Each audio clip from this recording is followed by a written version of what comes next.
Hello, everyone, and welcome to the Milwaukee Mile.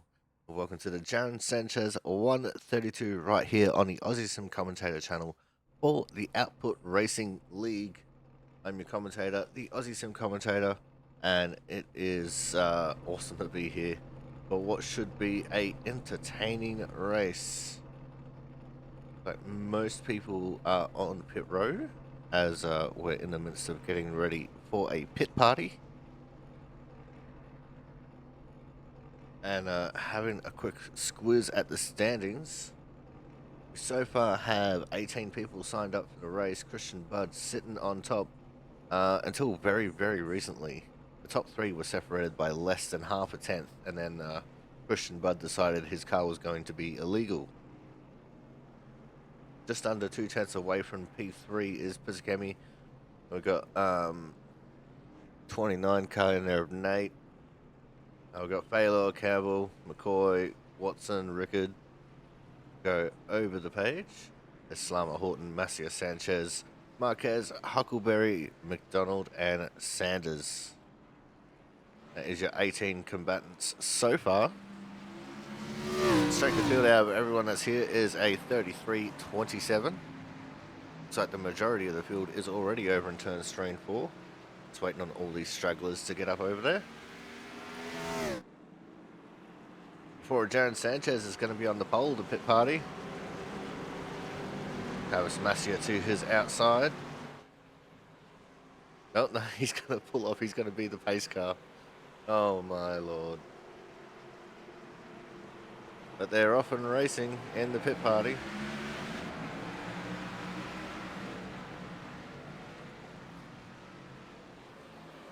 Oh, already around. Here's a 39 of Watson. He got collected by the 21 of Baylor and someone else who might have been Jack Sanders.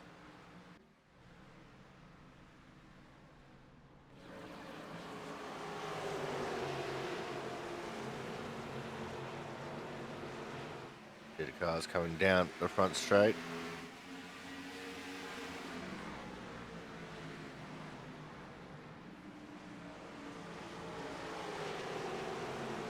See some interesting line experimentation going on, and that did not work out for or Rickard. He collected the 13 of Macia. More shenanigans ensue as the double O of Marquez got turned. Not sure who turned him.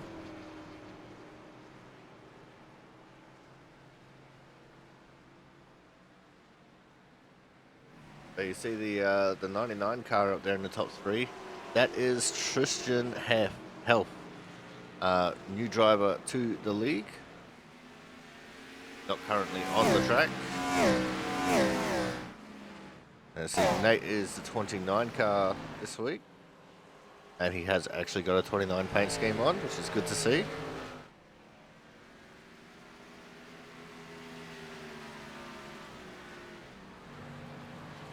Here is David Huckleberry. Another fairly new driver. I think he was here last week. Apparently we're still looking at James Watson, who's in the pits. Oh no, racing, get the program. Bloody hell.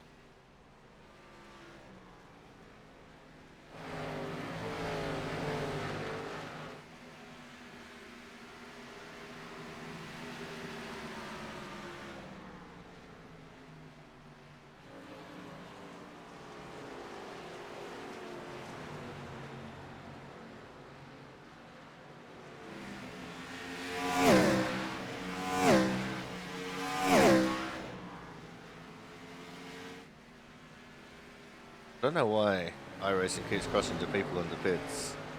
But I got it set to focus on crashes. There's Joe Slama. He's got Thad Faylor just in front of him. They're coming around Kyle McCoy.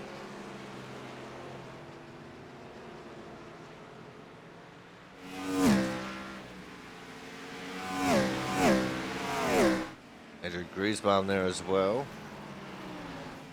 No, that's Avery.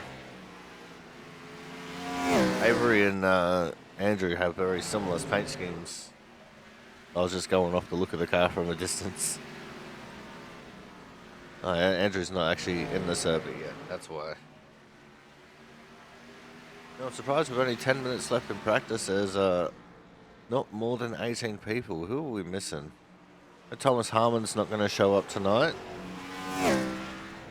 He's had a case of old man syndrome. Andrew's not here. I don't see Chris Champo. Who else don't I see? Jonathan Hernandez is still out. He hasn't got a new computer yet.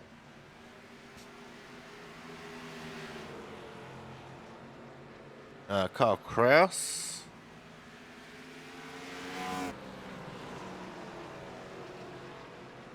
Ryan, shut up. Deal with it. Ryan Piscami in the live stream chat.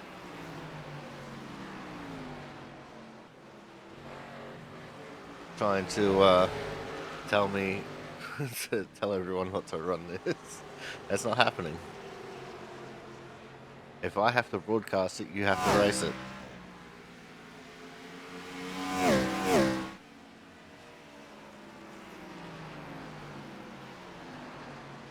Let's see, we're missing Frank and Mark as well. I know Mark said he was going to be out this week.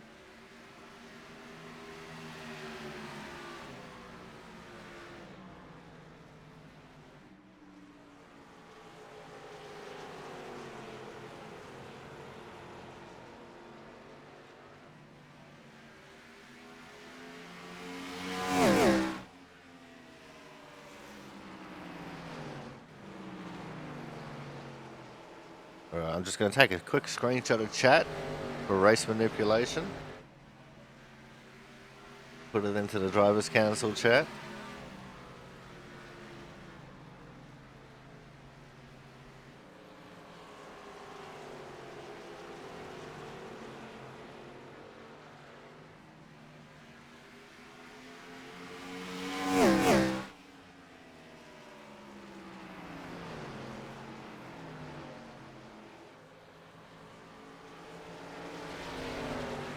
We're looking at Kyle McCoy on track still, right behind Thad Baylor. They got Ken Campbell off in the distance behind them. Kyle in P7. We've got Thad in P6 and Campbell in P8. So they're running in order, is what I'm seeing.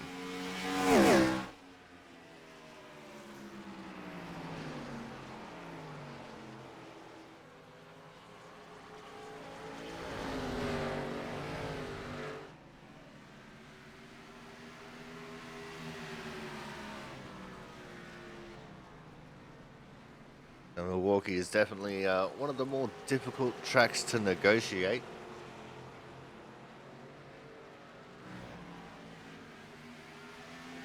Very small amount of banking, long straights, and fairly tight corners for what the track is. But it is a true oval. No tri-oval in this track.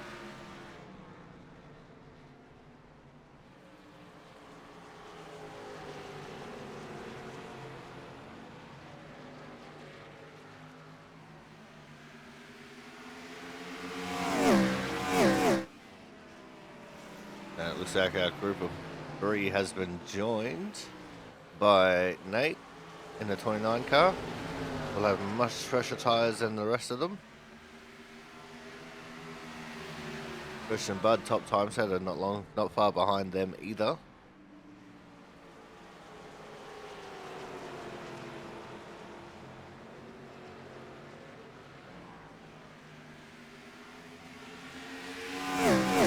Time's ticking down. There's about 5.5 minutes left here in practice. 4.5 minutes till we go into commercials.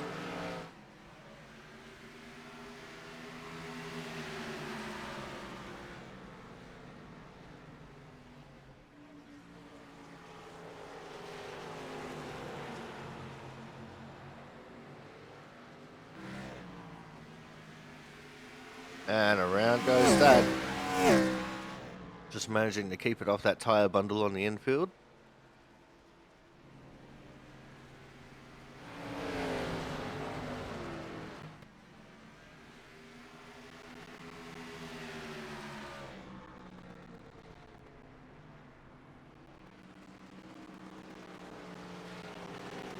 Austin Collins has joined the fray, bringing us up to 19 drivers. One more and we'd have an even 20.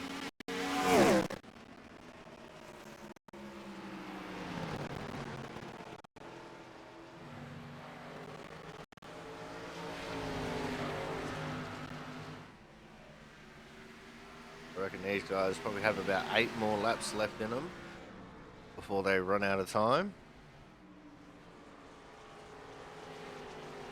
As around goes Travis Massia.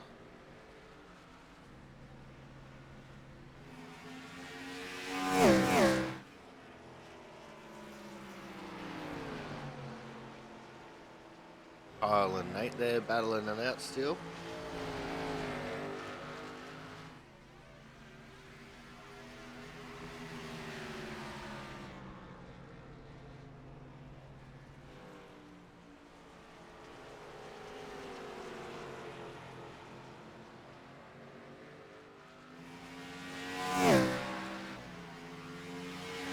It's unfortunate for Collins because, you know, he is such a good driver. But as he outlined in his interview last week, he just can't get here in time to do more practice than what he does. Normally he gets into the server with just enough time to have a quick snack and then qualify. Sometimes he doesn't even get to finish eating. He has to qualify and then eat and start the race while eating. At least that's what he does on Thursday nights.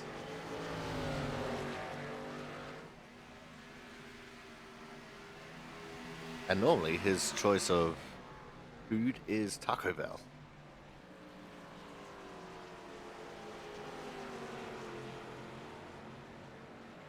Or Chipotle.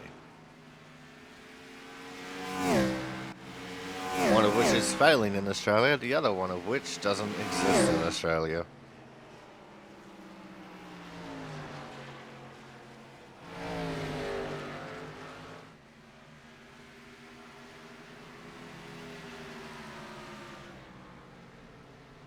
About 4 laps left now in practice, for about 2 minutes.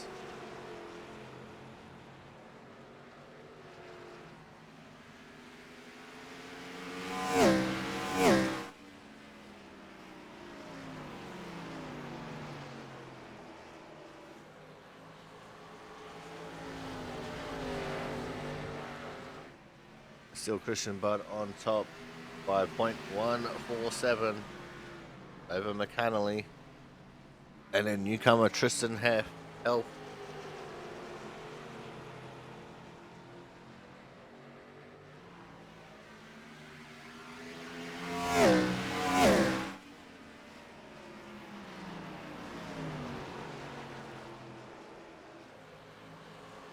Those things are gonna start winding down here.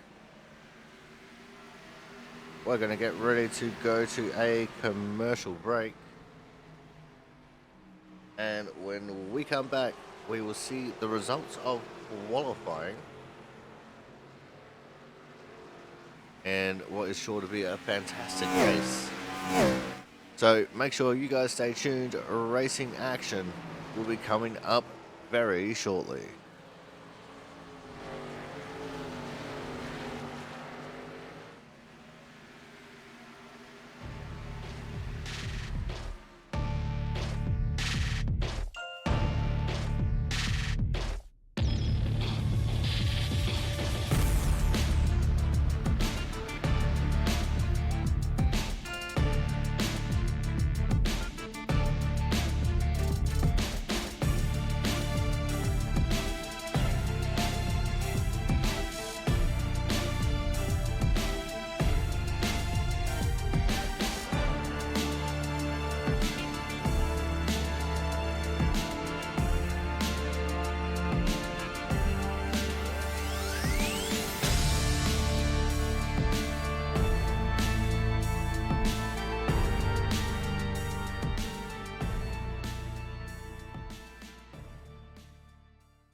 Welcome back to the Jaren Sanchez 132 here from the Milwaukee Mile. Qualifying has just been complete. Cars will start getting on track, and it's time for us to start going through our starting order.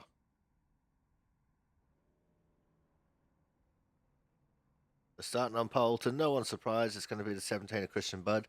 Then we have the 99 of Tristan Health out of P2. P3 will see the 15 of Ken Campbell. P4 be the 13 of Travis Massia. P5 will have the 16 of Kyle McCoy with Joe Slammer in the 9 out of P number 6. P7 will have the 39 of James Watson with P8 the 29 of Nate Amoit. P9 will be the 05 of Scott Rickard. P10 the 1 of Logan McAnally. P11 we have the 74 of Austin Collins. P12 is the 8 of Matt Horton. P13 is the 4 of Jaren Sanchez. 21 is Thad Faylor out of 14th. Something's wrong in my standings, apparently. Avery McDonald and Brian Pizzicami will make up row number 8. Row 9 we have the 17, the 00 of Jonas Marquez, David Huckleberry out of 18th. And 19th will be Jack Sanders on his lonesome. Oh, I see where the mistake is. Logan McAnally seems to not be in the server. That's why everything looks a little bit skew-if. And everyone is out of order. As you see, he's got the big out next to his name.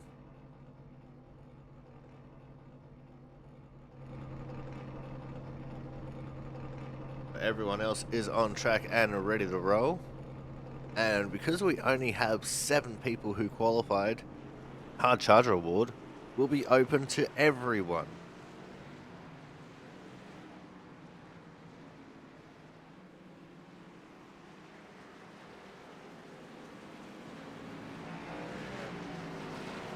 So just to continue, it's Nate and Scott in 8th and 9th, and Collins and Horton in 10th and 11th. It's got Sanchez and Faylor 12th and 13th. McDonald and Pizzicami in 14th and 15th. Marquez and Huckleberry in 16th and 17th. And then Jack Sanders in P18.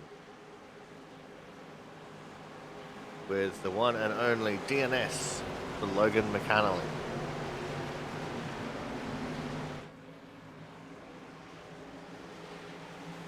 So here we go. 130 laps. Pace car will make that hard left turn into pit lane. The first start is on the leader, is on the green. All the restarts will be on the leader inside of the restart zone as we go green. See everyone trying to take it a little bit easy as we make our way through turns 1 and 2. Cold tires and minimal grip. And a second lane that's barely been touched as we go past a really loud camera angle there. There's already some people getting shuffled to the back that started on the outside. It's definitely not the place you want to be. The first lap is in the books and it goes the way of Christian Budd, to the surprise of literally no one ever. Campbell in P2 though, over Tristan Health in 3rd.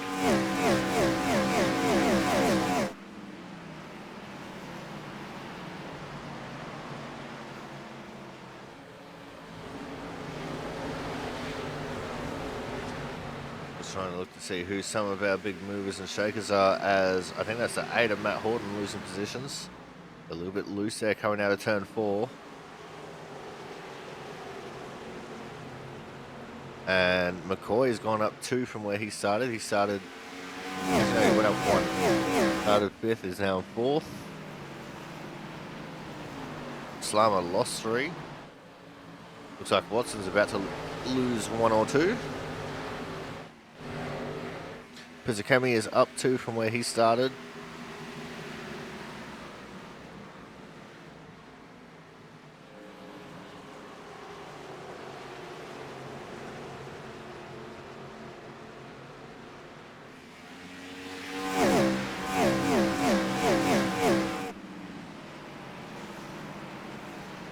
make their way down through turns 3 and 4 once more.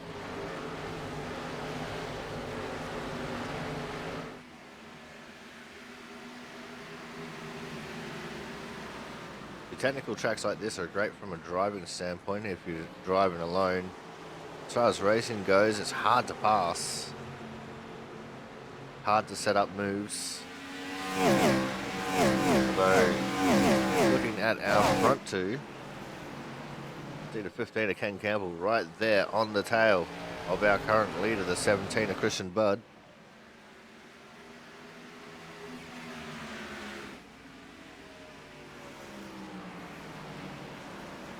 Close quarters combat between the two of them.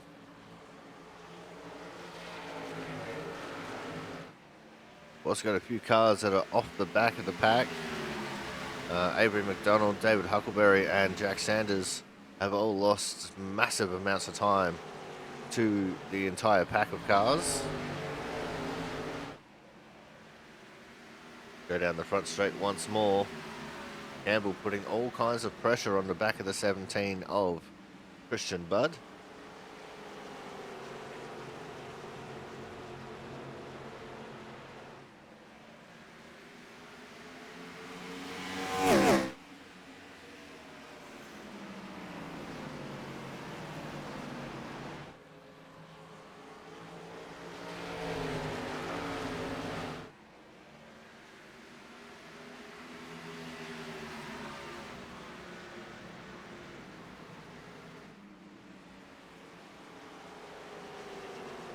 See what's going on throughout the rest of the field.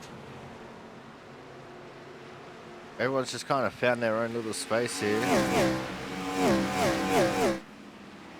Really got to attack this track like a road course, where you're racing the track, not the other competitors. But if you catch up to another competitor, definitely got to race the hell out of them.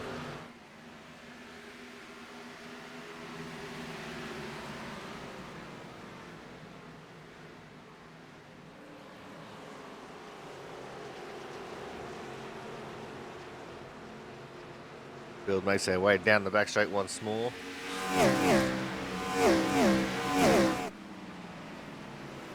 Thought I saw the 13 of Masia slip out of the group just enough for Nate to get a run, but it wasn't quite there.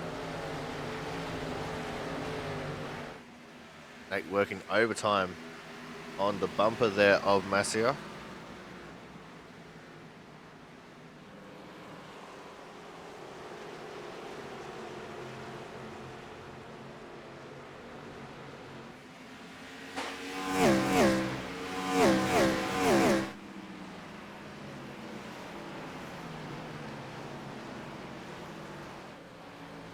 Already. Oh no, around. That's a caution. Unfortunately, the 39 James Watson caught up in that as well.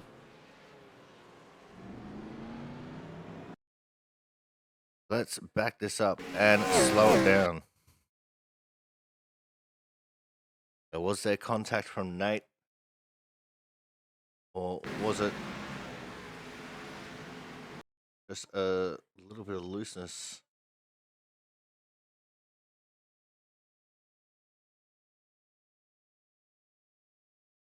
Ooh, that looks like it's a little bit of net code there in that one. They possibly could have made contact. Quick thinking there from Scott Rickard. And then just trying to see whether... Yeah, it looks like he was holding his brakes. His front tyre was locked up there. Fortunately, James Watson nowhere to go.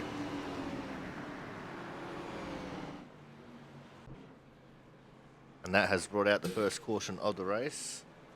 You can see a lot of people in the field have pitted, including Pizzicami, Slama, Horton, Sanchez, Marquez, Masia, Watson, McDonald, and Sanders.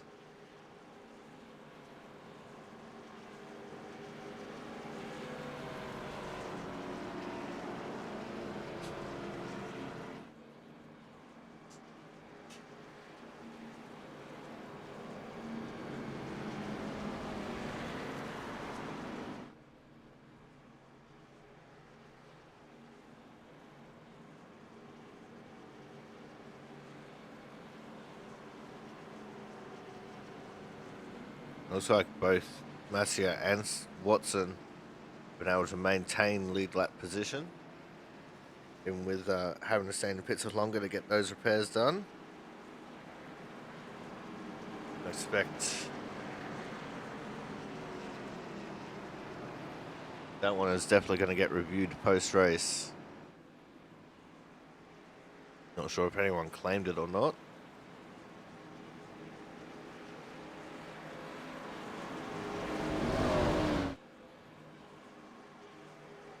Could see someone looking like they were dropping towards the back, but that's neither here nor there at this present moment.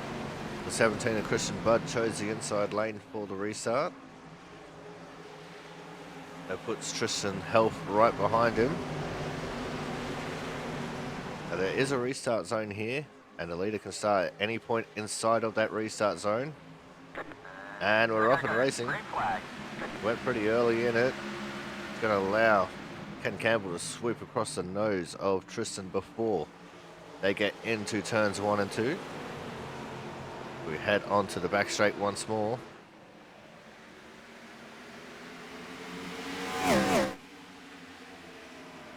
Some of the guys in the back might have put fresh tyres on, just for the sake of thinking that we're probably going to go into a long run here. There's a 13 of Massey at the back of the pack.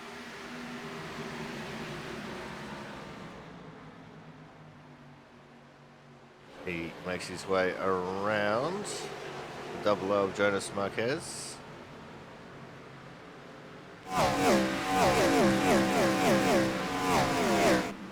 A slow car in this little group as well, and it's Huckleberry that's holding things up a little bit in that outside lane. Jack Sanders right behind him. A little bit of contact between the two coming out of turn 4.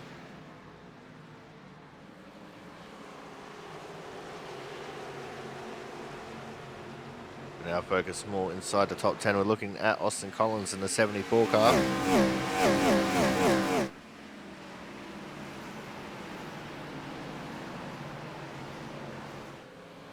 And that has definitely shaken up the order a bit. Scott Rickard is 9 to 5th. We've got Austin Collins, who's 10th to 6th. Matt Horton, who's 11th to 7th. Thad Baylor, 13th to 8th.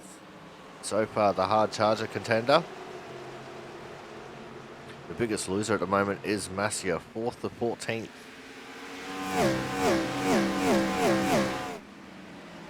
Make our way down into turns 3 and 4.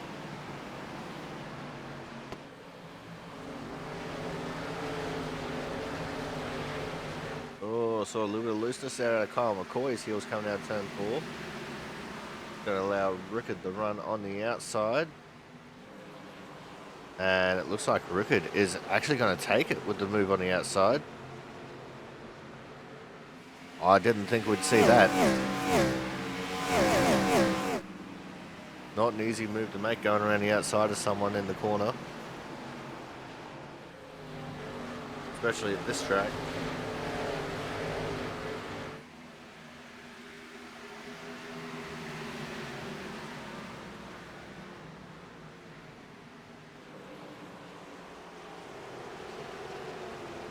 But these guys are definitely making it work right now.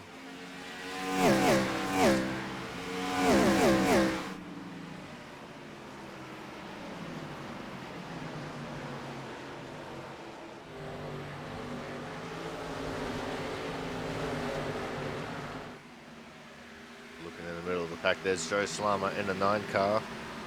Got Thad Failer right behind him. Right in front of him is Matt Horton.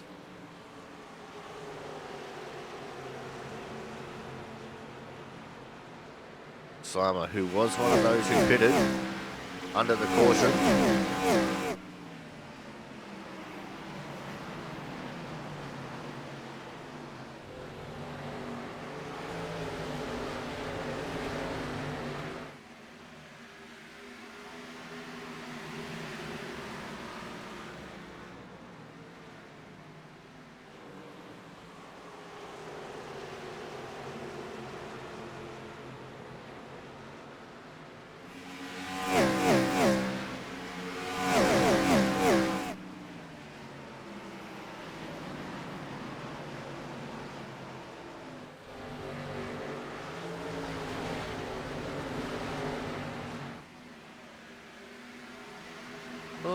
bit of congestion there in the back behind Thad.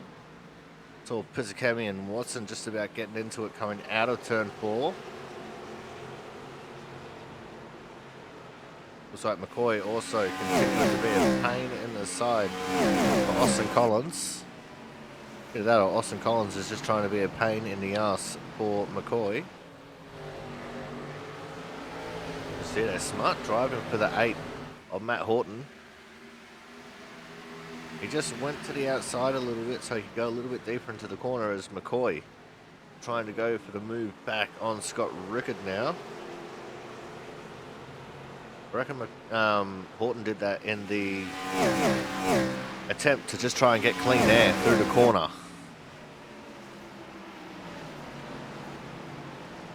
Clean air in these cars is very valuable, even on a track like this.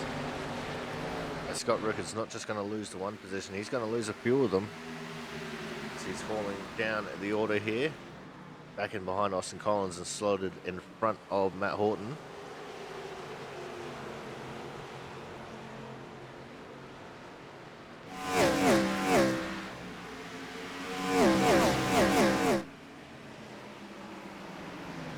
Matt Horton, who had a spectacular win earlier this season. That unfortunately I wasn't around to broadcast live.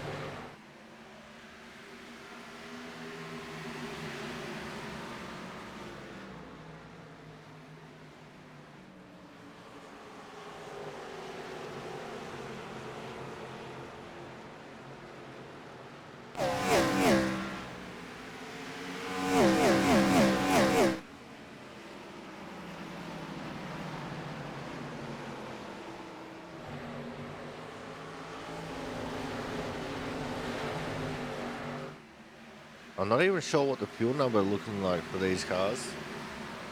I don't think the fuel numbers are really that dramatic around here because of all the off throttle time in the corners. Okay, you use a lot of throttle with how long these straights are, but you're also off throttle so much in these corners.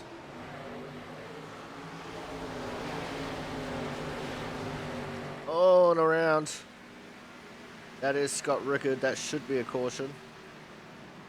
It's not at the moment, though.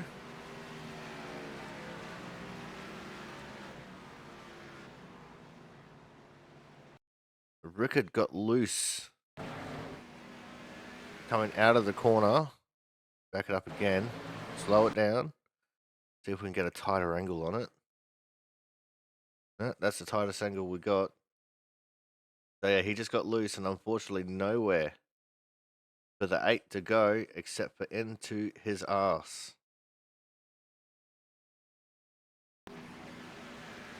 And Scott Rickard is going to be reeling from that one.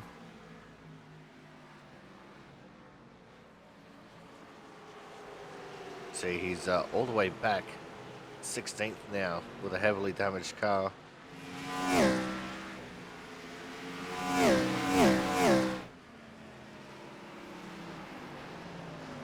He's going to have no front grip without a front bumper.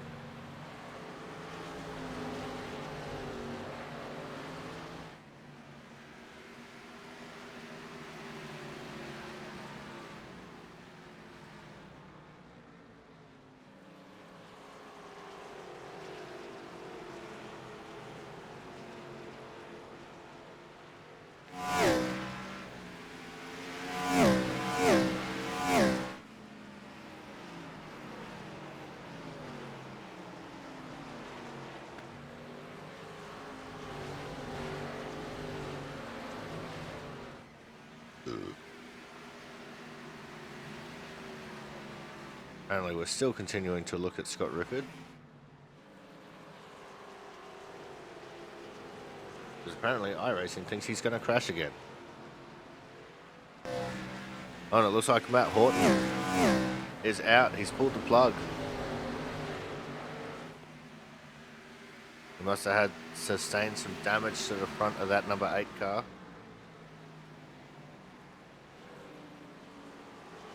And he thought, instead of struggling, that he was just going to call it there. Probably also feels bad about getting into Scott. That accident was completely on Scott.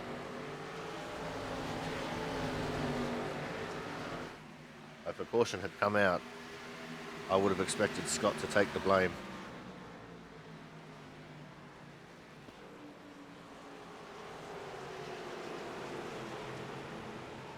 So we're looking at Nate now. Just in front of James Watson. This is the battle for 8th and 9th. Well, 8th, 9th and 10th as Joe Slama's in this battle as well. They're a little bit too far behind Pizzacami to be considered a part of this battle. Words are hard.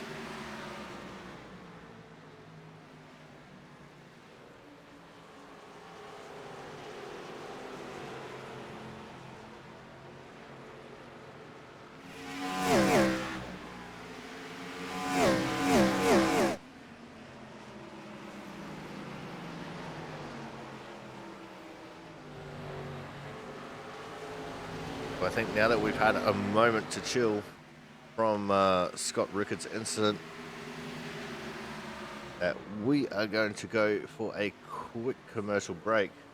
When we come back, we will see what these guys are thinking as far as green flag stops are concerned. Make sure you guys stay tuned. More action from the Jaren Sanchez 132 will be coming up very shortly.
Welcome back to the Jaren Sanchez 132 here from the Milwaukie Mile on the Aussie Sim Commentator channel for the Output Racing League. And we're on the back bumper of our leader, Christian Budd, as we are watching the battle for second right now. Christian's opened up a 1.3, just about a 1.4 second lead now as the tyres start wearing away. That's not what I wanted to press, that is. Let's go back to this battle for second. This is heating up between Campbell and Health.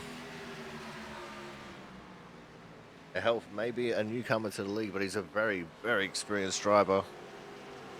He's an A-Class 4.34 safety rating with a 53.84 I rating. He's definitely no pushover.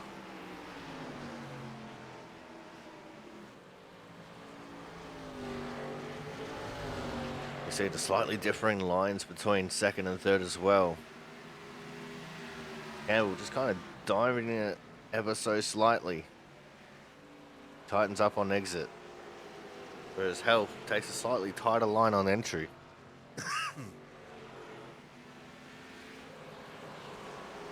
Here is a battle. We're looking at Nate, the 29 car. Right behind him is the battle for 8th between Pizzacami and the 39er, James Watson.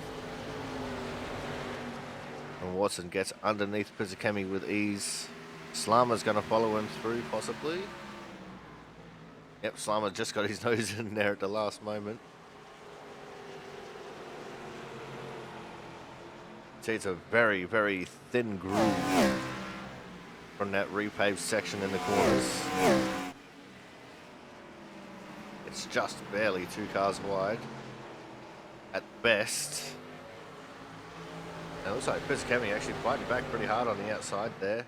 Although he just lost it, getting super loose coming out of turn 4.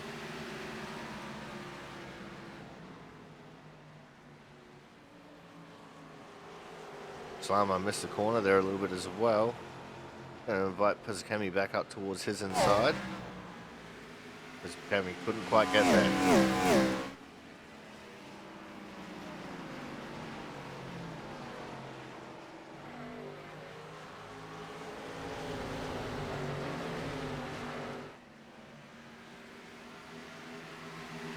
Interesting seeing how similar but different the race lines are, as Christian Budd has really started burning the midnight oil now, pulling away from Ken Campbell with everything he's got.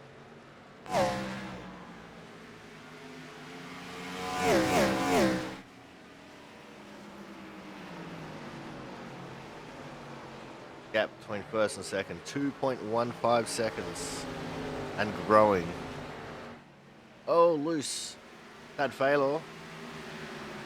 He just lost a spot to Nate. Nate now up into P6.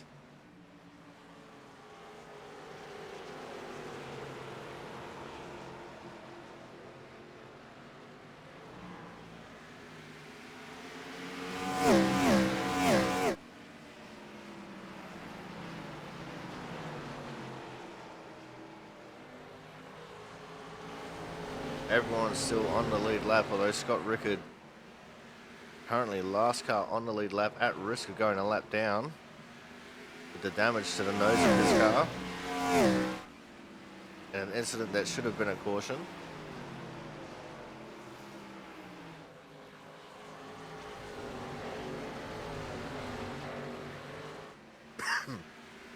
Because it did involve 2 cars. If nothing else, he was definitely more than perpendicular to the inside wall.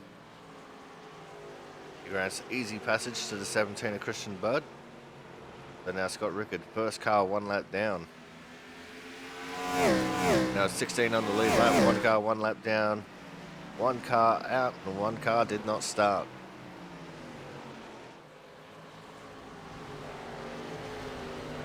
If we don't get a caution, then Scott Rickard's going to be going more than just the 1 lap down, I suspect.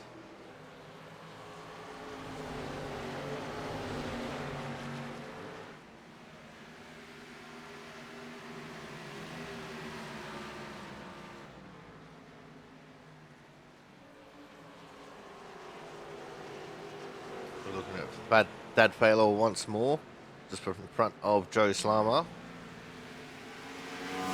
It looked like Nate in the 29 car just about making a mistake coming out of the final corner. Jack Sanders going real slow to let people past. Jack Rickard has gotten back around Sanders and Huckleberry. Huckleberry coming into the pits. Seeing that Ken Campbell lit up his mic. I'm not sure what that was for. Probably to take the lap cars for the easy passage.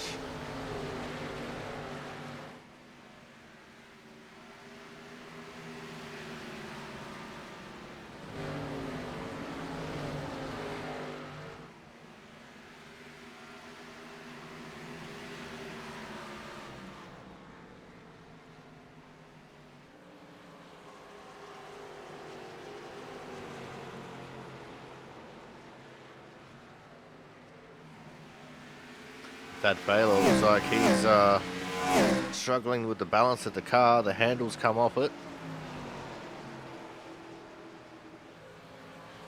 At least in 1 and 2, the handle came off for a second.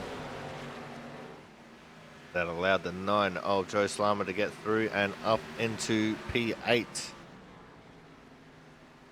Pizzacami wants to gain some of those positions back that he lost.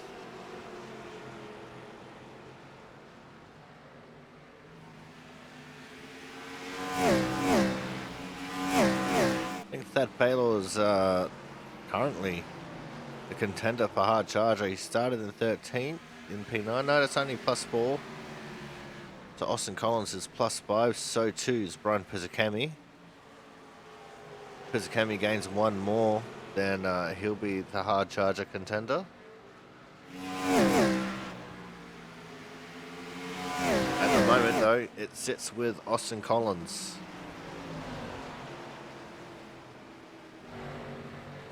As Scott Rickard and Jack Sanders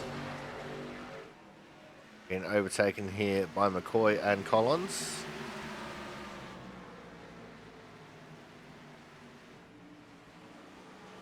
As Huckleberry comes out of the pits.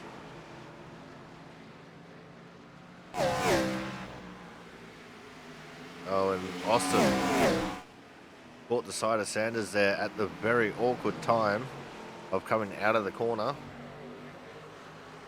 He's lost a little bit of ground there to McCoy.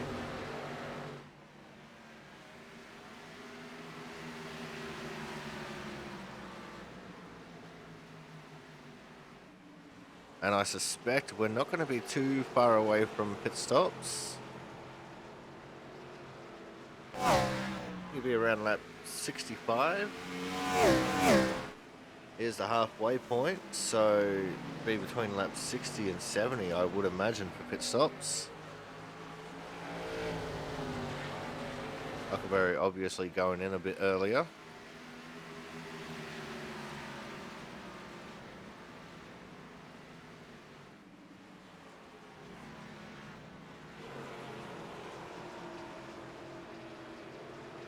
Christian Budd has enough of a gap, he'll probably go in the lap after Campbell and Health. Where the undercut is nulled out very quickly.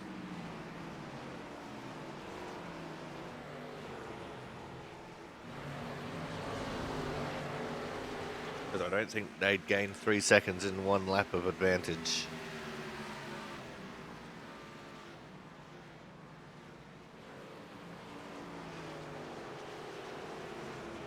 Not unless Bud had a terrible entry into the pit road.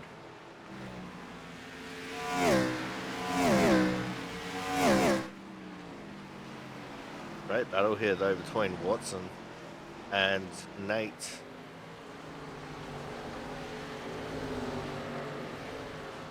James, a long-time runner here in the Output Racing League.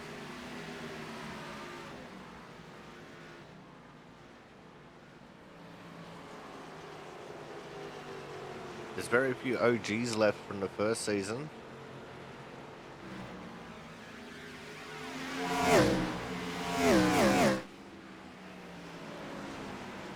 In fact, from the first season, I think it's just Frank, Mark, Sanchez, and Harmon that are left.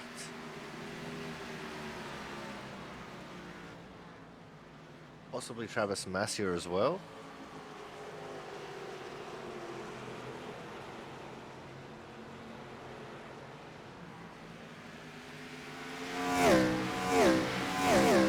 I guess you could technically say me as well. I came into the fold for the last race of the first season.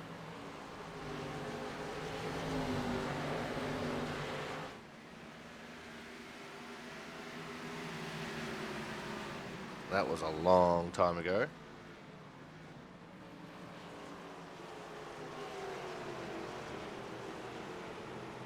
That was back when we were doing 3 seasons a year and then a fun season over the winter. Oh, loose. Into the grass. I think that's the 25 car. It is the 25, Jack Sanders. I'm not sure whether he just got loose and bounced off the wall or whether he got put there because he was getting in the way of the lead lap traffic.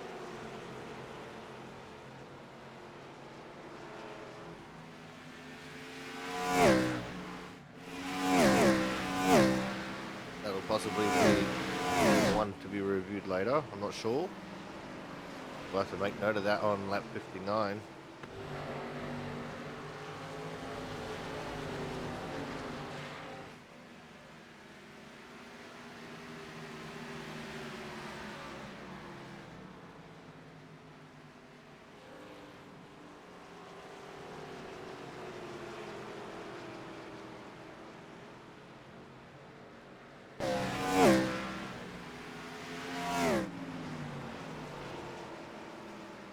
battle continues to brew here between Nate and James. James with a good run coming out of turn 4. Couldn't do anything with it. Oh, but they got loose. Easy passage there for Watson.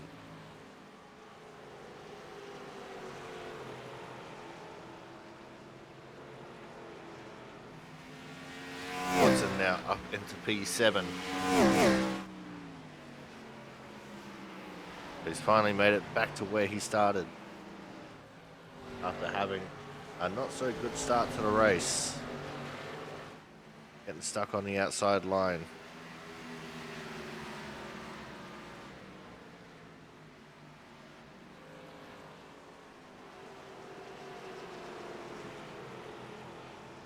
There are 14 cars on the lead lap, 2 cars 1 lap down, 1 car 5 laps down, 1 car DNF, 1 car DNS. As now we're just about 2.5 laps away from reaching the halfway point. Means this will be a one-stop race.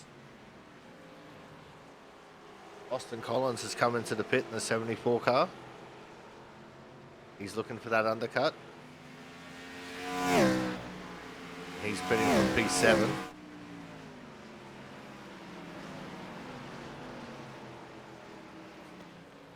fact, I think he was P4 or 5 when he pitted. He's already back out on the track. Travis Masia has naturally gone a lap down. Avery McDonald, the next one on the list, will be overtaken by the leader.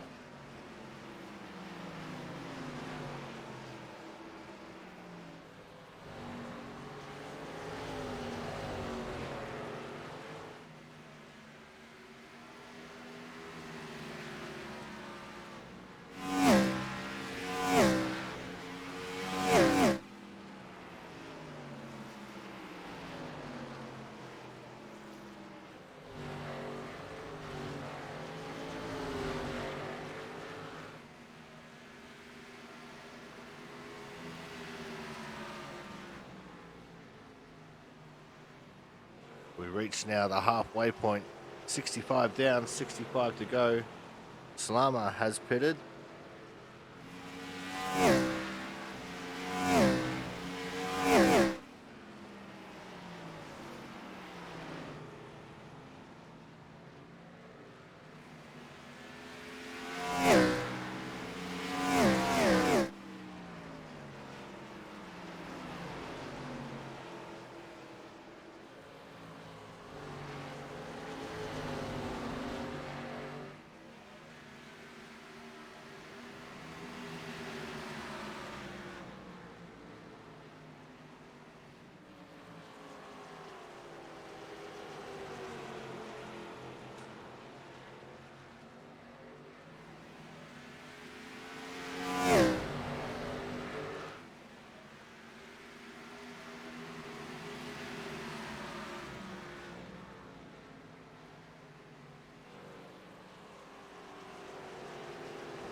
Now we only have 10 cars on the lead lap. It's just over half the field. But again, some of those have pitted.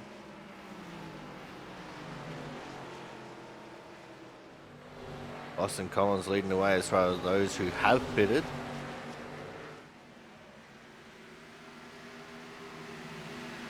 I'm also surprised we haven't seen more pit stop takers, as Austin tries to get around the outside of Ken Campbell in P2. And he will do so with ease. As into the pits is Brian Pizzakemi. Sanchez well and truly up into the top 10 in P7.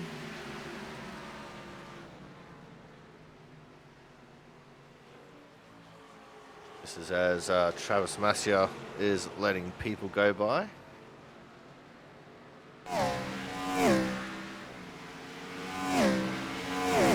McDonald's still the last car on the lead lap. Actually not too far away from going a lap down.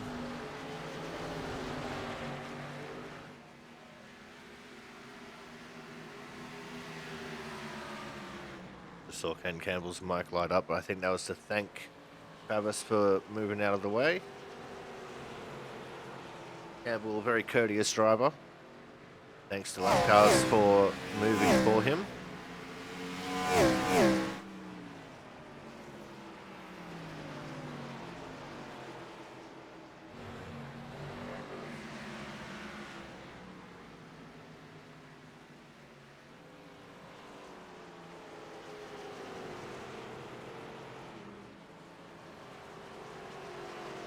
Only 8 cars now left on the lead lap, as McDonald has lost the lap and a spot to Austin Collins.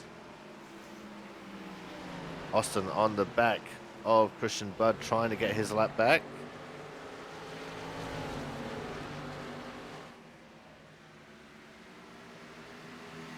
And he will do so.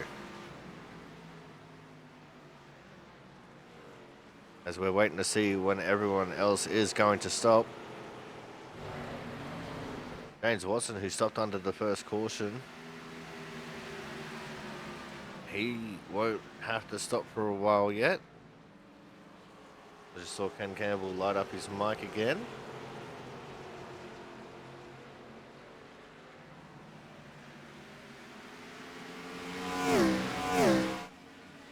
And Christian Budd's come in. So too is Campbell and Health. McCoy will take the lead. We'll have to stay out for one more so he can get the bonus points for leading the lap. Watson stays out. Nate stays out.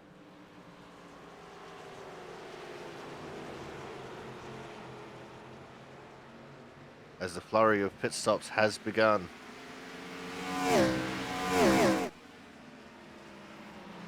Bud is already back out on track, so too is Health and Campbell now. Health jumping Campbell into pit stop cycle.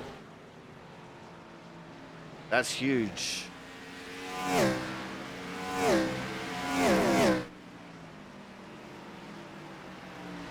McCoy has now officially led a lap. So we'll expect him in then the next lap or two.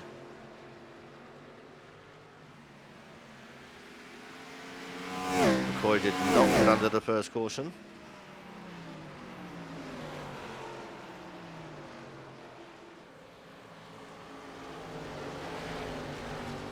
McCoy does choose to stay out this time.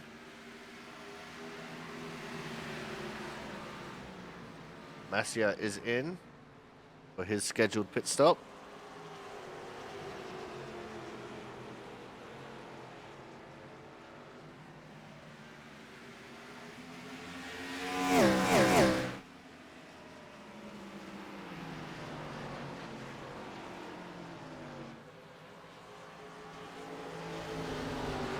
Pizzacami right on the tail of Thad Baylor there, as they're both on fresh tyres compared to James Watson, now fly by him. But such an intense battle there between the two of them. They're battling over 12th at the moment. And it looks like Pizzacami's going to get underneath of Baylor, and he will take it as Sanchez and Marquez both come in.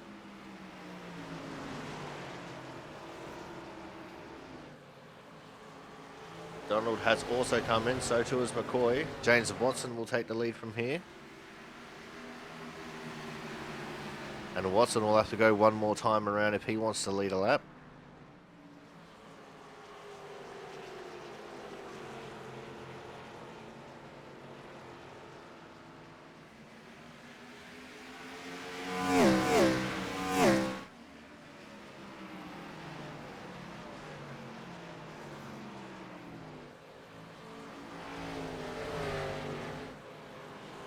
Oh, it was a big slide there for the 13 of Masia.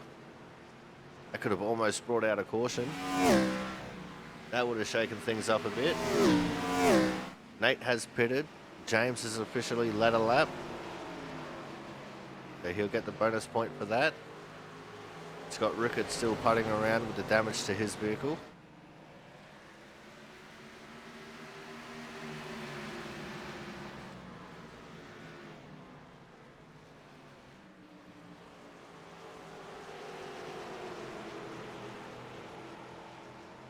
Watson comes in this time, and that'll give the lead back to the 17 of Christian Budd.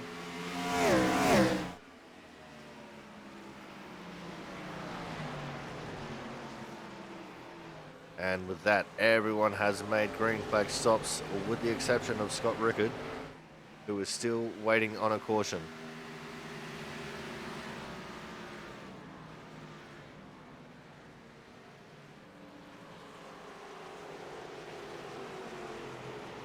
Look at Joe Slama getting around the 25 car. That's Jack Sanders. We're joined by Brian Harris in chat, best shots himself.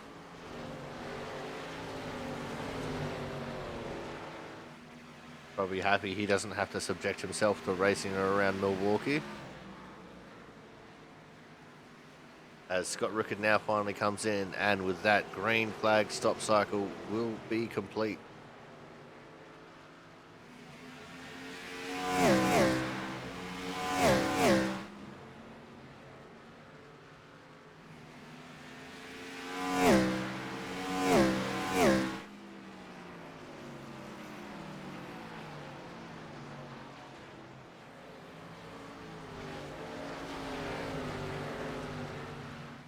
Yeah, best shots in chat. He's just said that he hasn't touched the wheel in about 2 years. He's been contemplating the return, and I strongly suggest he should. He won't be able to have his classic number 8 because that's already been taken, but it'd be interesting to see what he could do. As Huckleberry comes in for a second stop, he stopped very early compared to everyone else. I think he had damage to fix when he did stop. So he went 5 laps down.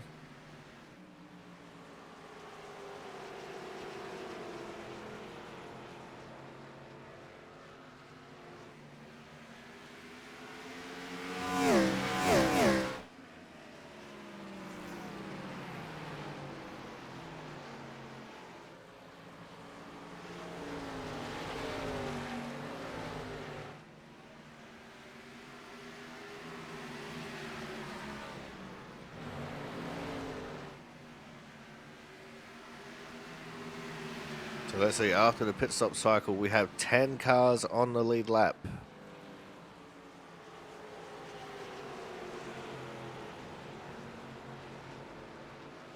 We have 5 cars, 1 lap down. We've got 1 car, 2 laps down. That's Scott Rickard. Got 1 car, 5 laps down. No, 6 laps down in Dave Huckleberry. 1 DNF in Matt Horton. And then Logan McConnelly, who did not start the race.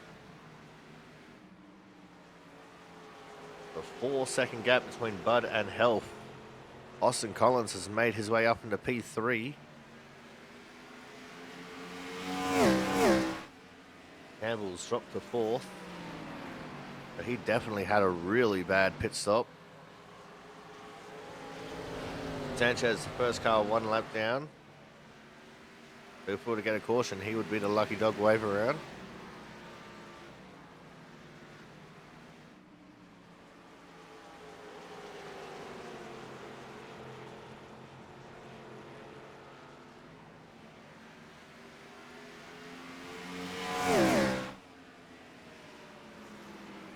As the laps are ticking down.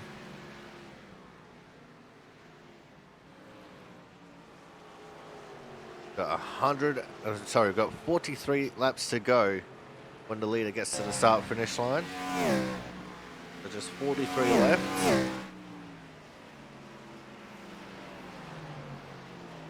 And that'll be as of about 3 seconds time.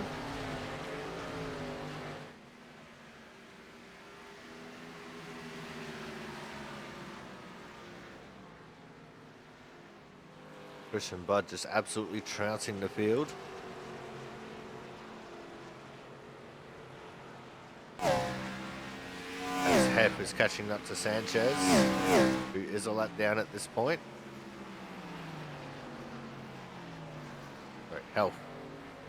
I don't know why I keep saying Hep, it's Health.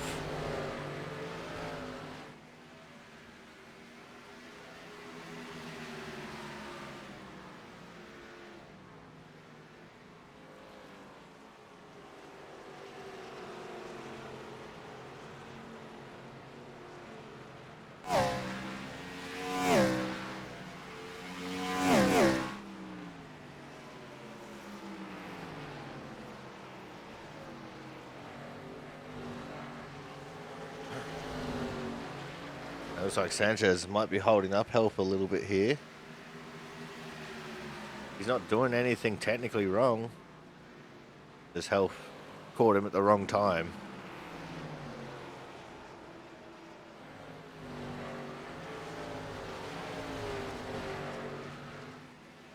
Christian Budd's trying to close in on Thad Baylor, who is in P10. Looking to put him a lap down.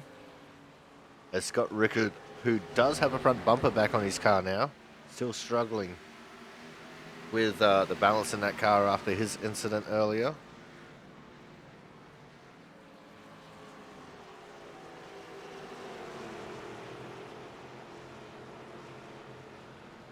As Sanders, who has gone a second lap down, gets overtaken by Health and Sanchez.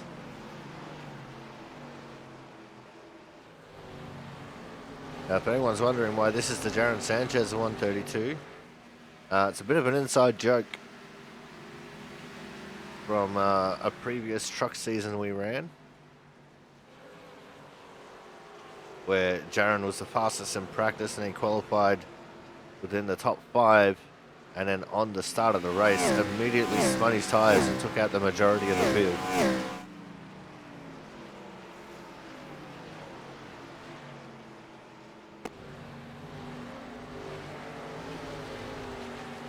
Many cars were scrap metal after that race. In fact, after that start. I don't even think Jaren was able to be crashed over the pit lane, over the start-finish line.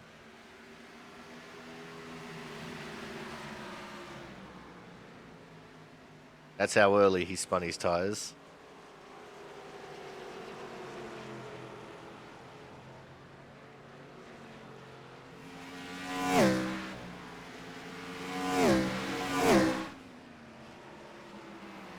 I think while everyone is being calm and quiet, we're going to take the advantage and go to a quick commercial break. When we come back, we will be going to the end. So make sure you guys stay tuned. More action from the Jaren Sanchez 132 will be coming up shortly.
Welcome back to Jaren Sanchez 132 here from the Milwaukie Mile on the Aussie Sim Commentator channel for the Output Racing League.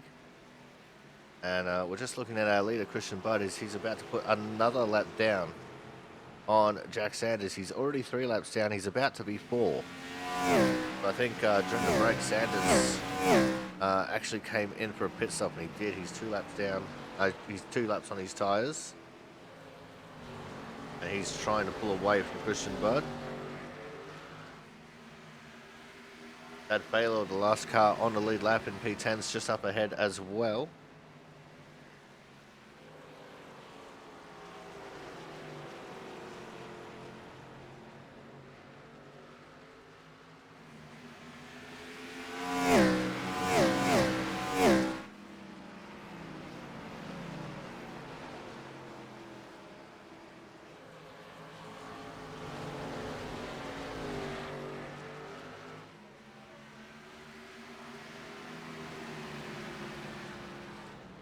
Sanders goes and makes the overtake on Thad.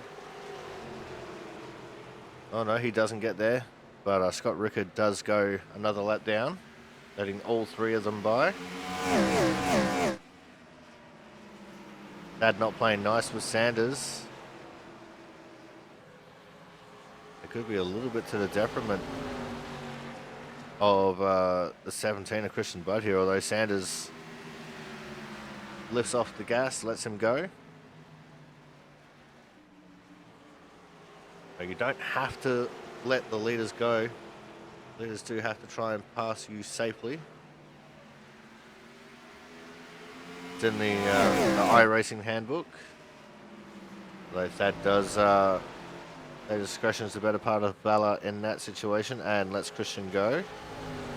And he opened the door up wide enough that Jack Sanders kicked his way through the door as well.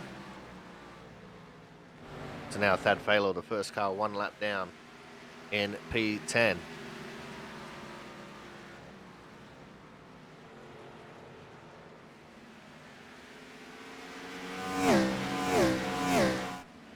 Ryan Pizzakemi in P9 is now the last car on the lead lap. There's quite a bit of distance for Christian Budd to cover before he can get to the back of him. But if anyone can do it, it'll probably be Christian Budd.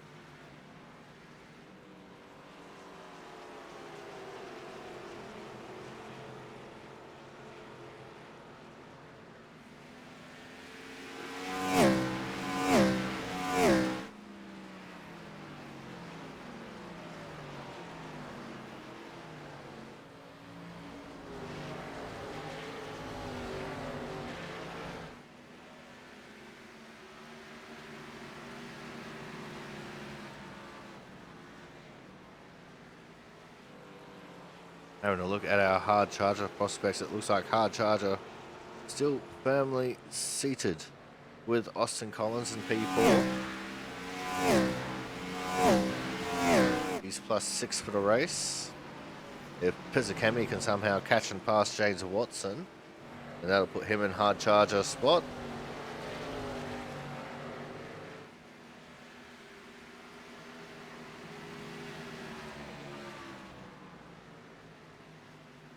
Is going by our normal metrics, since there was only 7 cars who put in a competitive lap time in qualifying, there would have been no hard charger.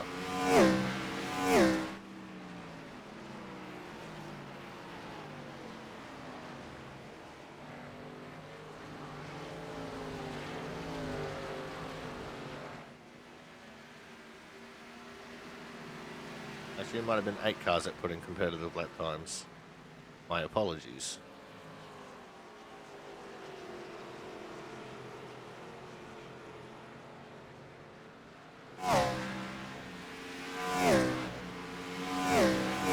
Having a quick look through at the stats of this race, we've had 1 caution. Should have been a second. Currently have 9 cars on the lead lap.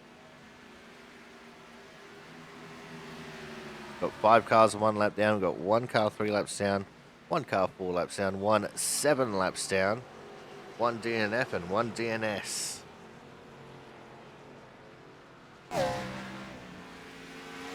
Laps are winding down very quickly here.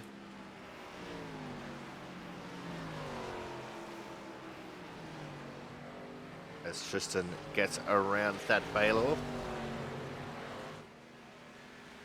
Trying to chase down Christian Budd.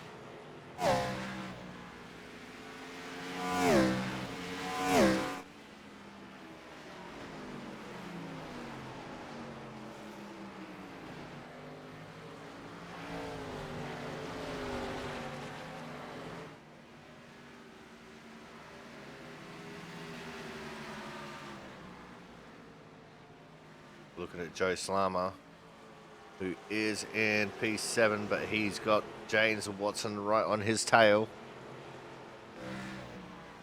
This is the closest battle we have on track right now, as they catch up to Avery McDonald. Avery runs wide to let them battle it out. James with a much tighter line compared to the 9. But unfortunately, it's a little bit awkward on the exit with Avery.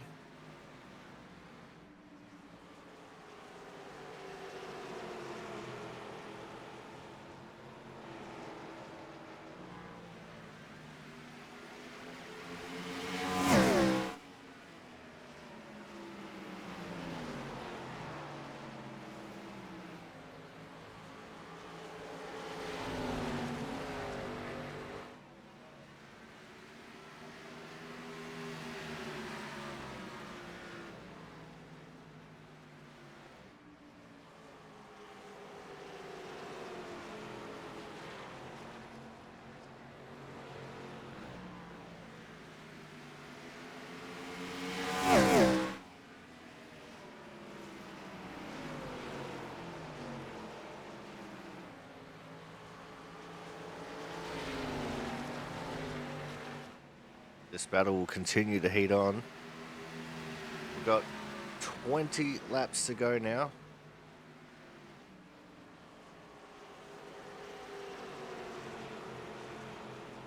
My phone is going crazy with nominations for an upcoming race in real life.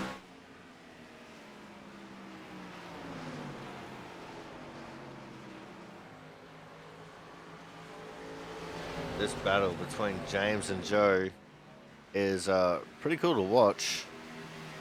I don't mind that we've been sat here watching it for the last few laps in silence. Just looking at the differing lines and where they're finding speed is pretty cool. As Watson gets the run coming out of turn 2, he's going to dive it down into turn 3. And he scares Joe into running wide.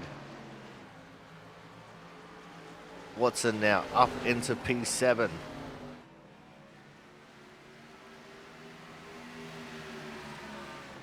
But he is back to where he started in this race. Joe Slamo, who started in P6, now down to 8th.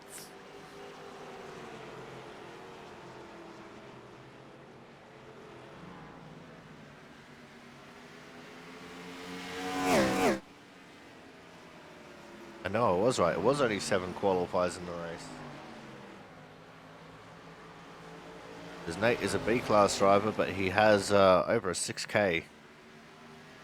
Looking at his I rating.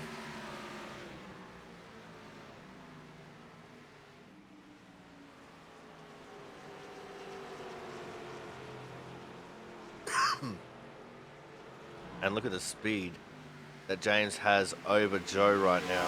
He's already starting to pull a gap.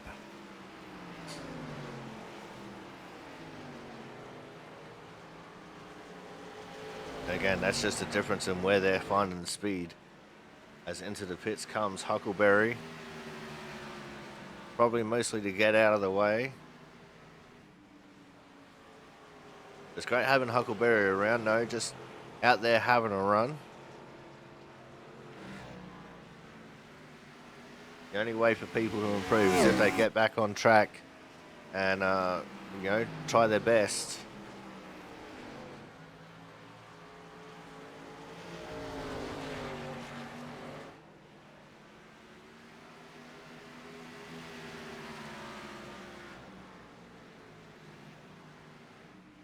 As there is now just 15 laps to go.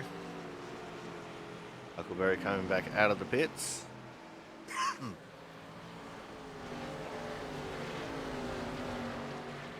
He's now 8 laps down.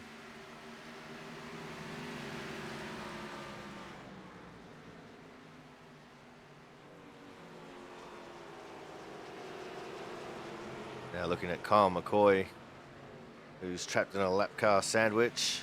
Got Scott Rickett ahead, he's got Jaren Sanchez behind. He wants to clear Rickett so he can go chase down Austin Collins.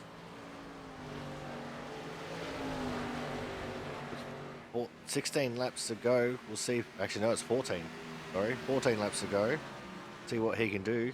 Whether he can catch and pass the 74 machine.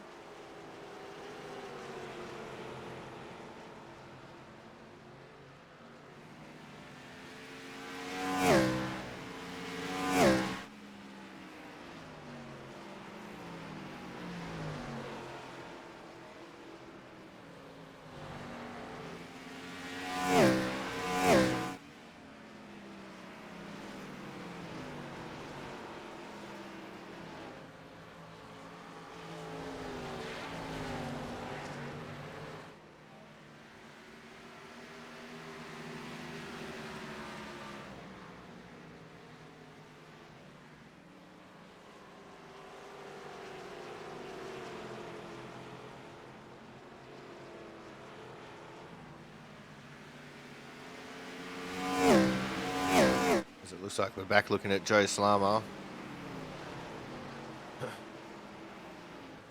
He has Huckleberry on his tail and with fresh tyres. And move to Brian Pizzakemi, who's under threat of going a lap down. Because right there is our leader, Christian Budd. Avery McDonald just in front of Brian is already a lap down.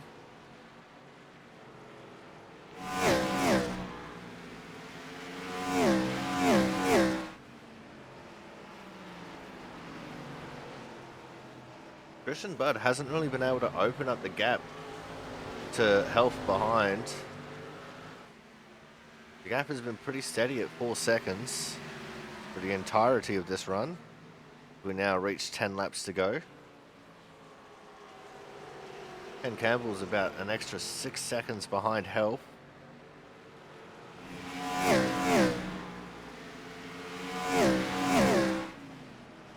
Pizzacami moves wide to allow Christian Budd through.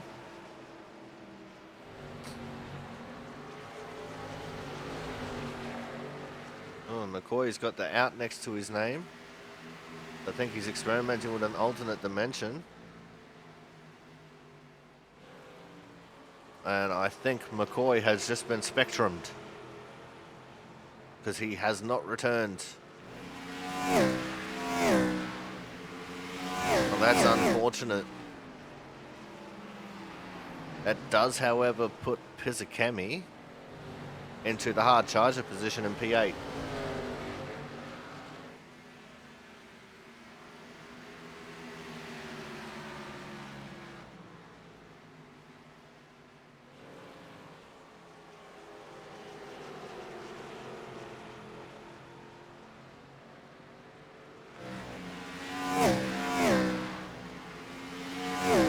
That puts Pizzacami as +7 for the race, which outdoes Austin Collins in P4, who is +6.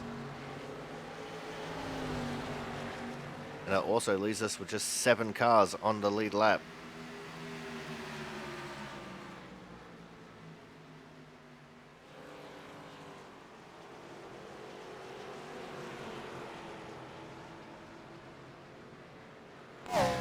Pizzacami trying his best to emulate the line that he's seen in front of him from the 17 Christian Budd. He's learning how to be faster by watching the faster car.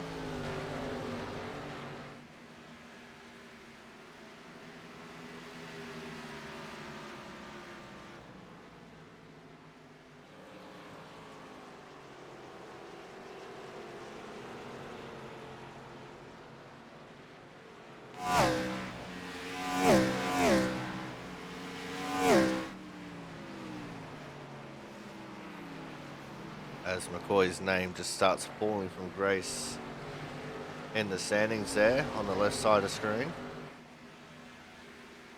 It looks like he's going to end up being P17 here officially. Once Huckleberry gets around him, as there's 5 laps to go for the 17 Christian Budd.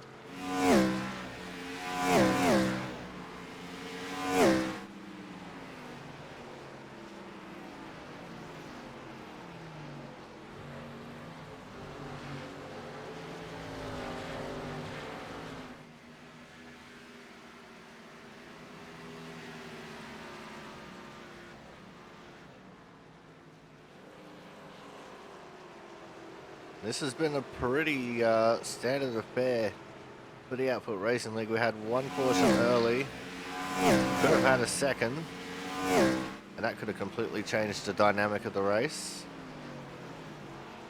But without the caution coming out for that one, it's just been the Christian Budd show here at the front of the field.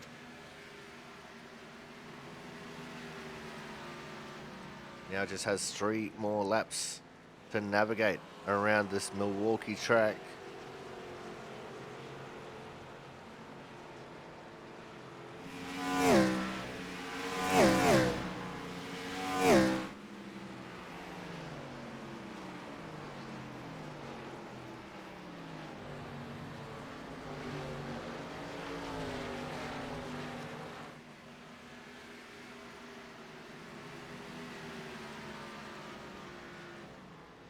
Two more laps left for Christian Budd to circumnavigate.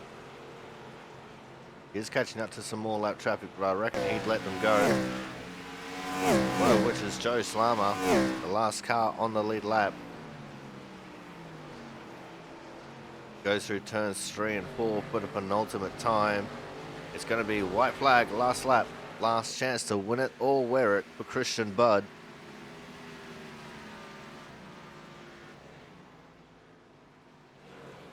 He's just super smooth as he goes through turns 1, 2. In fact, oh no, I think he got a little bit tight there. He was super smooth until that one moment. No one behind him could take advantage though. He heads into turns 3 and 4 for the final time. His right front is definitely feeling it, but he's going to be feeling it even more. As the winner of the Jaren Sanchez 132 here at the Milwaukie Mile is the 17 of Christian Budd. P2 is going to go the way of Tristan Health. P3 will be Ken Campbell. And I think it is just about official here that the hard charger is going to be the 78 of Brian Pizzakemi. As Christian Budd gets the quick congratulations there from the 78 of Pizzakemi. Everyone has now finished, so we'll get the results up on the screen. Christian Budd wins it from Health, Campbell, Collins, Moit, Watson, Slammer, Pizzakemi, Baylor, and Sanchez in P10. Go over the page, it's Jonas Marquez and McDonald, Massio, Rickard, Sanders, Huckleberry, McCoy, Horton, and McCannally, who did not start the race. See the burnout going on there in the background. Well done, Christian Budd.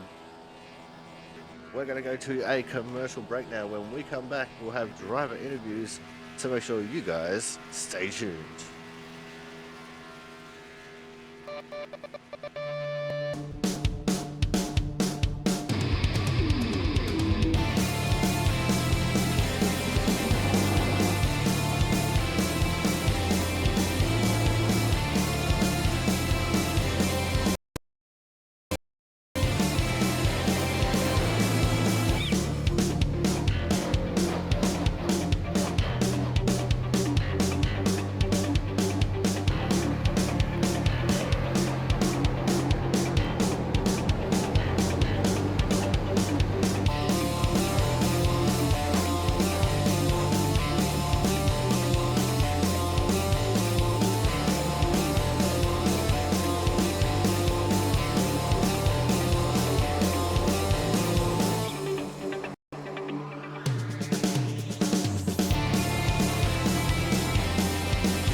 Alrighty.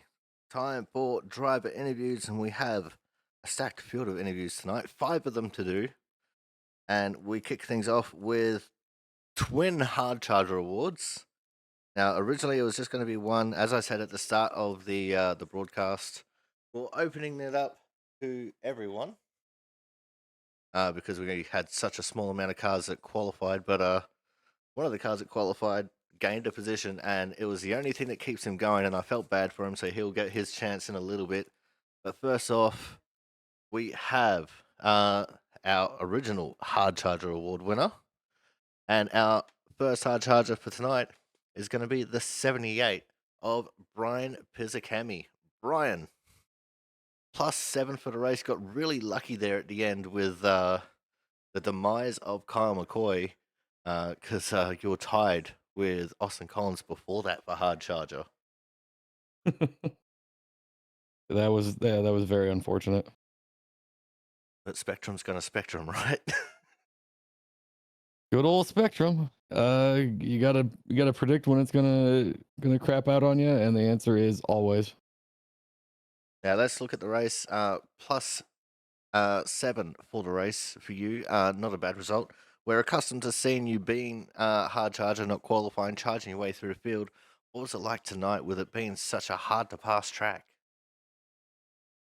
Terrifying is probably the understatement of the century right now. This thing was so on edge the whole time. I might have been driving it wrong, but man, every time I would get back to throttle, middle of the exit of the corner, I would just be trying to wheel it the entire time. And then anytime anyone was near me, I was like, I'm going to die because I don't know if I can keep this thing underneath me. And I'm hoping they can do the same. Yeah, well, it definitely looked like it was a bit wild out there to try and navigate the track as well. Uh, what was it like trying to figure out your pit stop strategy as well? I mean, I know we had the one quick caution early in the race. We almost had two with Scott Rickard's incident as well. What was it like just trying to figure out when you were going to pit, especially since obviously we could do this one on one stop? It, it was really just a matter of seeing what the other guys were gonna do. I pit in the first one just to get fuel to kind of stretch it out a little bit farther if I needed to, or well, keep myself out of the mess that would be the midfield, and everyone kept together, so it really didn't help me or hurt me. So at that point, I was just kind of let it ride and see what I could do. Once I started losing Thad and James and Joe and them, I was like, well, probably the sooner the better, just so I can get back on some semblance of speed, so I can have something for the end. Yeah, it definitely looked like you were involved in a couple of big battles there, especially towards the middle of the latter stages of the race. What was it like just trying to battle it out with some of these people trying to get around the track? Oh, it was definitely a lot of fun, but man, it's very easy to overstep and lose and gain spots or even just time. I mean, I chased Thad for so long in the first run where it's just gain 2/10, lose 3/10, and you just got this tug of war of not stepping on it and then absolutely just letting it roll and hoping for the best and watching other cars kind of dance around. So it's very entertaining, but very frustrating to make up all the ground and then one slip up and you're back to where you started. Right, and let's look forward. We have an off week next week, and then we go off to New Hampshire. So another, fairly flat track with long straights. What's the feeling like for you as we head into it's maple syrup, not as good as Canada? I'm hoping that I can pay someone to take me out. You said that this uh, week. yeah, well, I did say that this week, and he missed his chance like 4 times. So Scott, good try, but man, you really got to commit to it, dude.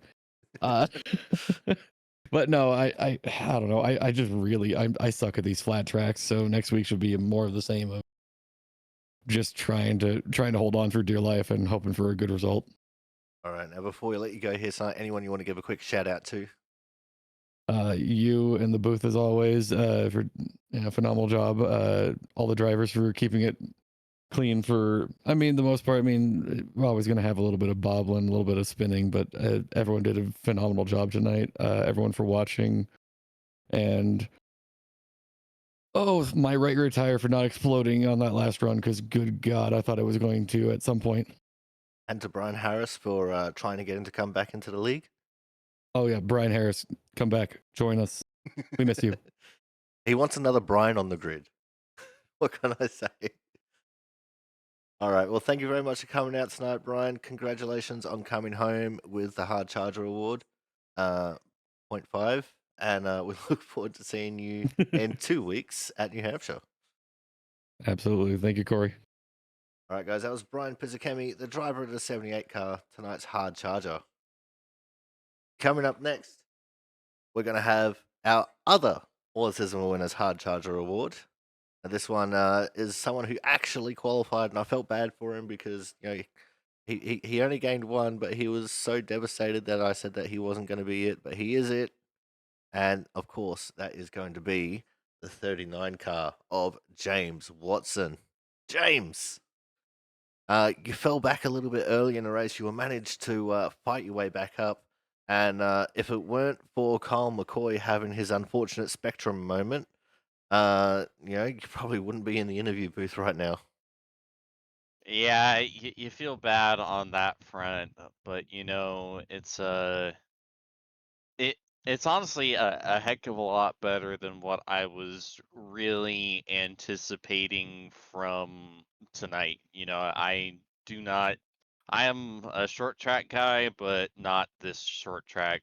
Me and this place have never really gotten along, so I always tend to dread coming here. All in all, it ended up being a really good race, a really good race that I needed, bringing home, I think, eighth place stage points and a seventh place finish, 1,000 times better than what I would have ever hoped for from here. And it's even better than that because it's a sixth place finish. Oh yeah. This is what Milwaukie does to a person. I've been getting so many things wrong since this race finish because it just weighs on you so much. It feels like I love this track in theory and I love the history of it, but man, it's tough to drive at. You just feel like you're driving in a parking lot for 130 laps. And it also gets even better than that because with the way that you planned out your pit strategy, you managed to lead a lap as well. So, what was the strategy like for when you were going to pit, and what was the deciding factor in you staying out for that one extra lap? Well, I knew that how everything was going, I probably wasn't going to lose too much time staying out. And I always tend to go for the overcut anyways. And plus, I had fresher tires because after I got involved in that incident that brought out the caution, I took tires, and so I figured might as well put them to a little extra use and go a bit longer, grab a lap lead, and yeah, thankfully I technically only lost like one spot, but I don't think even if I pitted like a right when he did, I don't think I would have gotten Nate. I think he was just in general faster than me. I was just able to get by him with because I had a little bit of a tire advantage from the caution, but I don't think I would have been able to pass him back. So I don't really think I ended up losing anything with that considering where I finished. Now, let's rewind and talk about that incident because that one was with Nate. What happened there? Did you get a little bit loose, or did he just get a little bit nosy on your tail? Well, it was hit Nate and Travis, and like I guess he got into Travis because he claimed the caution. So he got into Travis and spun him around, and I was right behind it. I'm like, okay, I see Travis spinning, and I go high a little bit. But then, and like it caught me off guard because Travis is such a good driver and such a clean driver. But Travis didn't quite hold his brakes the whole time. Like if you watch it closely, you see he kind of lets off the brake and the car rolls back a bit, and it rolled back right where I was gonna be. So I tried to get out of the way, but by that point it was too late, and there was netcode, which is what ultimately got me. But yeah, we were gonna make contact regardless, so that was a bit of a bummer, and it gave me some front end damage and shredded my tires. But all in all, it didn't really seem that to be that much of a difference. I only had 40 something seconds of optionals. All right, well, let's cast our mind's eye into the future. We got next week off, so in 2 weeks we're going to New Hampshire. What's the feeling like to you as we go to a similar flat track, but of course with the multiple lanes of driving? Yeah, I think New Hampshire's probably going to be a little better. I tend to do a little better at New Hampshire, uh, uh, and especially compared to Milwaukee. So I feel like I have a chance to bring home another good finish. But I mean, you do have to put an asterisk next to my finish since Thomas wasn't here. Logan ended up not running. Scott had damage for pretty much the entirety. So again, I think if I can manage at least like 10th and maybe get a stage point or two, I'll consider it a successful race. All right, now before we let you go here tonight, anyone you want to give a quick shout out to? Yes, sir. Gotta thank everyone at Team Watson Racing Setups. Use code WATSPIN39 for 10% off at checkout. Boomer button boxes, icon, sim racing, apparel, inside lane productions, ZS Designs and Dizzy V Designs for putting together my paints and my folks normally watch, but not output just because they're normally asleep by this point. But yeah, and Binks Designs as well. All right, James. Well, thank you very much for coming out. Congratulations on getting a point 0.5 worth of hard charger, and we look forward to seeing you in 2 weeks at Milwaukee. Yes, sir. Here's hoping, Corey. Cheers. All right, guys. That was our other hard charger award with no asterisk. It is, of course, the 39 of James Watson. Coming up next, we are going to have our third place getter and our. I thought I dragged him in, but apparently it didn't drag him. There we go. Our third place getter here tonight. He must have been wearing a t-shirt when he went for his pit stop because he lost a truckload of time. It is the 15 of Ken Campbell. Ken, come Yes, into the sir. pits in P2. Come out behind the guy in P3 and eventually lost P3 as well. What happened in the pit stop cycle? Yeah, so I didn't want it to tighten up on me, so I just went ahead and just took full fuel, and I think that combined with just the slow stop is what did it. Because I asked Tristan, I was like, "Did you take full fuel?" And he was like, "No, it definitely did not." And so like I got all the tires on there, and I was like, "All right, let's go." And then I was just sitting there, and I'm gassing it up, and these things have a 22-gallon tank, and so I think that was the difference there. But that was the difference on pit road. And then we come off of there, and I'm right behind him, and I'm like, okay, I can make this up. Let's just send it into three. And cold tires were not kind going into three, so I went up the track, almost looped it, and it was like, okay, let's back it down a little bit. And he was about 2.5 seconds ahead, and so I was still pushing. And then it was like 3 seconds ahead, and I was still pushing. And then it was like 3.5 seconds ahead. I was like, okay, I'm just gonna ride around for a little bit. So Yeah, I was wondering because you did a fantastic job at the start of the race. You got immediately up to into second, and you were battling pretty hard with Christian there. Even up after the caution, you were still right there on his tail with a great restart. But then it just seemed like Christian found fifth gear and just left you in the dust a little bit before that first round of stops.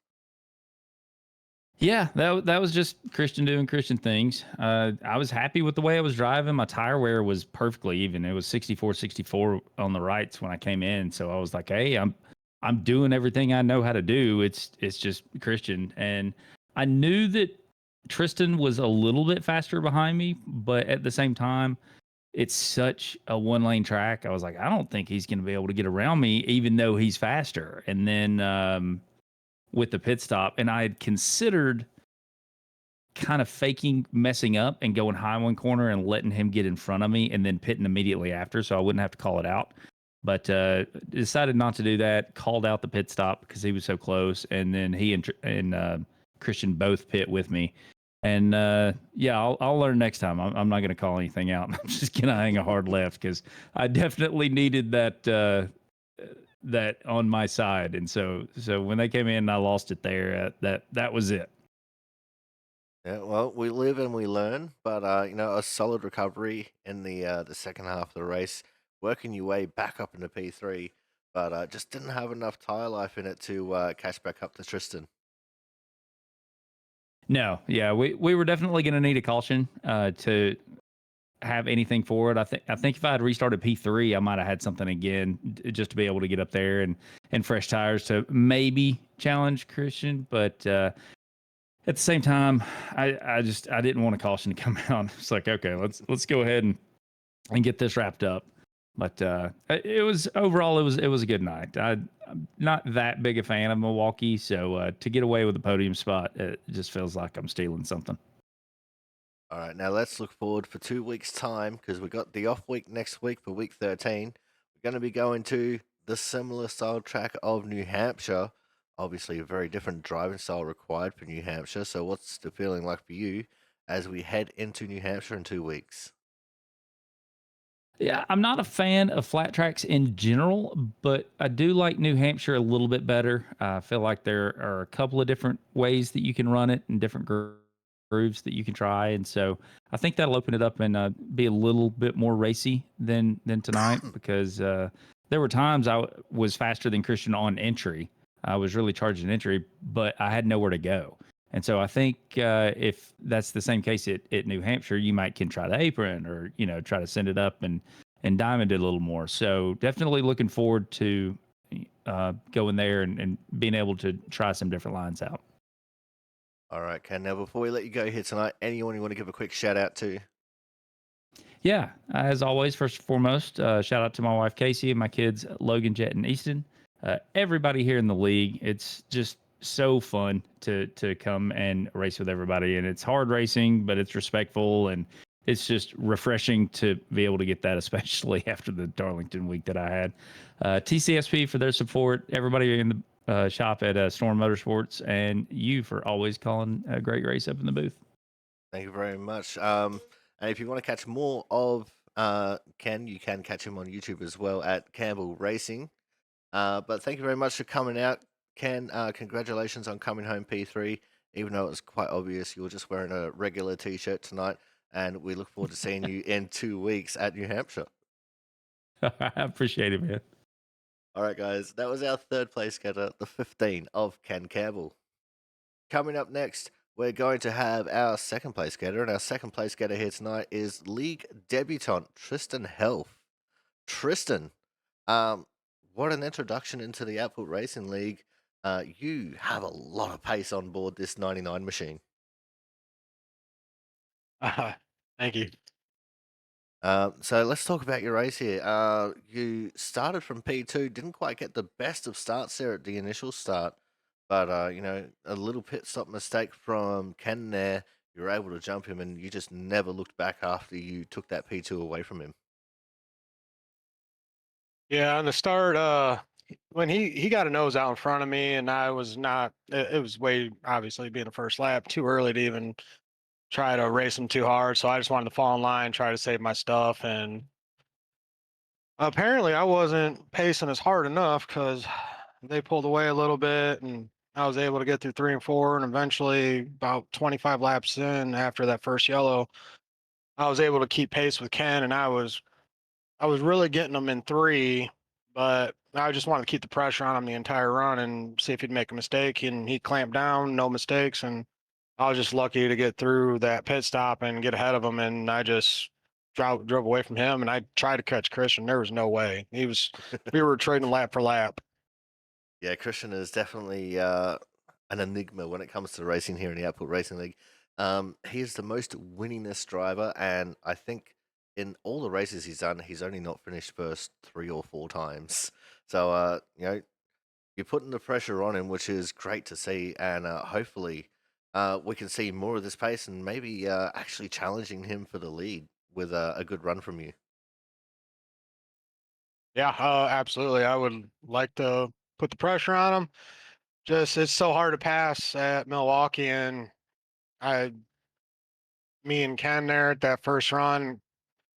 Not gonna say he held me up or anything, but I felt like I was a little bit faster, and I just didn't want to force the issue on him. So, as it was so hard to pass, and I didn't want to make any too glaring moves on him.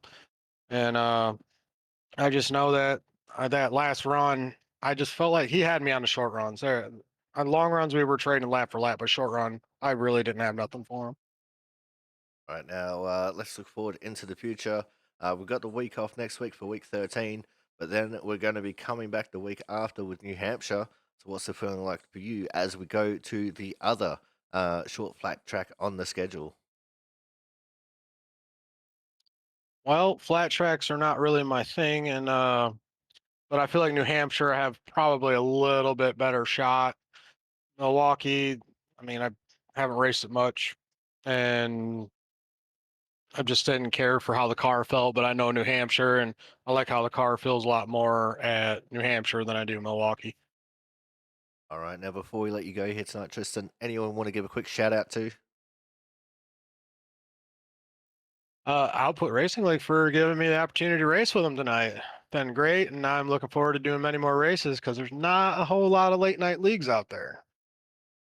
Well, that's very true, but thank you very much for coming out. Congratulations on coming home with P2 on debut, and we look forward to seeing what you can do in 2 weeks' time, and in fact for the rest of the season here, as we get going through what is, I think, about the second half of the season. Looking at the schedule,